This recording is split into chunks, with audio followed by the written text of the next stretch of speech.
Dungan sa pagsinggit ug pag-abiba og pit senyor, inanay nga mibalik na usab ang kalagsik sa industriya sa turismo.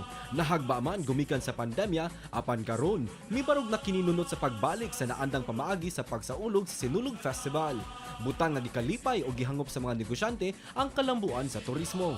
Karong buntaga, sa natang estado sa turismo ilabi na sa nagkaduol na Sinulog Festival 2023 dinhilang sa GMA Regional TV Live.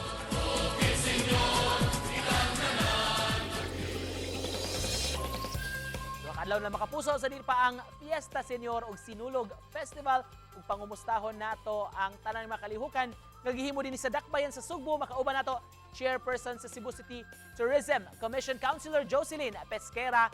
Mayong buntag og Pit Senyor Konsihal, kumusta ug welcome sa GMA Regional TV Live.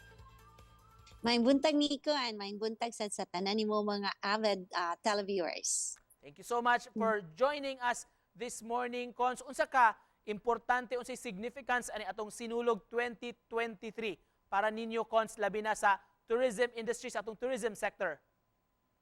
Yes, because it's very, very important because this is the first time after the pandemic that we're having it back on the streets. Because past 2 years, we only had virtual sinulog. So parang everything na amo ang mga events, everything na amo nga mga street dancing were pre-taped, and then on the day itself sa sinulog, ato lang siyang ipakita on social media and other live streaming venues. Pero karon, this is the first time that we will be back on the streets. While you're on that, Con, sa SRP Cos Murag, up to now, daghan gihapon ang mayuntang mga skeptical o daghan mga naka-question ani nga move sa city government nga ibalhin sa SRP ang pipila, not di man puntanan, pipila sa mga kalihukan for Sinulog Festival.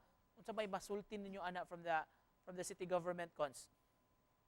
Yeah, although it's a big challenge in terms of the logistical requirements, especially ang trabaho nga gikinahanglan gikan kanamo. So mo na nga kami ang among pagpangandam para daghan jud kayong buluhaton. But however, di man sa takaingon nga kana siya mingon ka something new nga bati dayon kay it's always something magtanaw gyud ta nga there's also a beauty to it, because ako ka-experience sad ko niko way back di lang ko musulti sa nga year nga nakasayaw sad ko og sinulog when I was a student diri man sad mi sa North Reclamation, and at that time when we dance sa North Reclamation wala pa kayo mga buildings. Let's talk about sa tourism aspect, Cons, kay of course apektuhan tang tanan sa pandemya, taod-taod nga nabago ang atong kasaulogan sa Sinulog o sa Fiesta Senyor the past years. Karon, Cons, what are you hopeful for labi na sa kining pagpanguli sa atong mga balikbayan, mga turista? Yes, I'm very hopeful kay Koniko, kay especially karon nga ang timing sad kaayo nga ang ato ang mga direct flights nato sa mga Japan, Taiwan, Korea, even Singapore. Like now we also have a direct flight from Bangkok via Philippine Airlines. So makaingon gyud ta nga daghan na gyud kay tag mga visitors coming, and then of course I forgot to mention we have Emirates, Qatar and Turkish Airlines nga gikan sa Middle East. So it's really daghan kay tag maingon ta nga mga bisita. And aside from that nga mga foreigners nasa tay daghan sa nangabot nato nga mga balikbayans, because they're so pagay na way hungry and then kuan kinang miss their family members here in the Philippines, especially in Cebu. Of course, balik sa karon tuiga, search for Sinulog Festival Queen. Of course, Miss Cebu pageant, Cons, nga daghan gyud ang nagatang. Kumusta?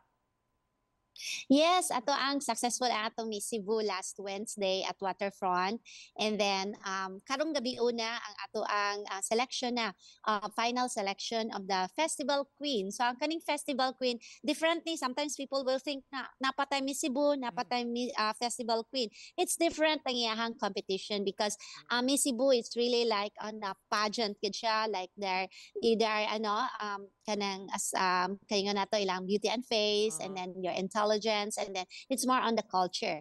On the part of the Festival Queen, they're judged as well sa ilahang how graceful they are in dancing.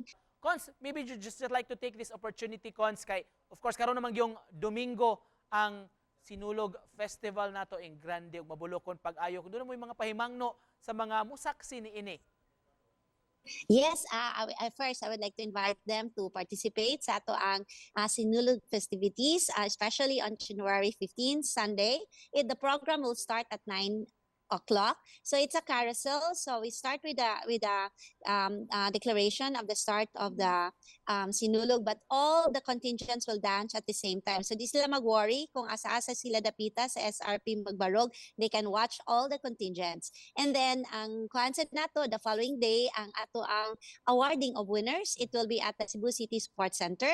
It will start at 1 o'clock. So for those nga di makatanaw dito sa SRP, they can watch it at the Sports Center. Thank you so much for joining us this morning, Councilor og Senyor kaninyo tanan, o good luck of course sa tanan ng mga organizers, labi na ninyo sa city government, of course simbahan sa mga religious activities sa Fiesta Senyor og Sinulog Festival.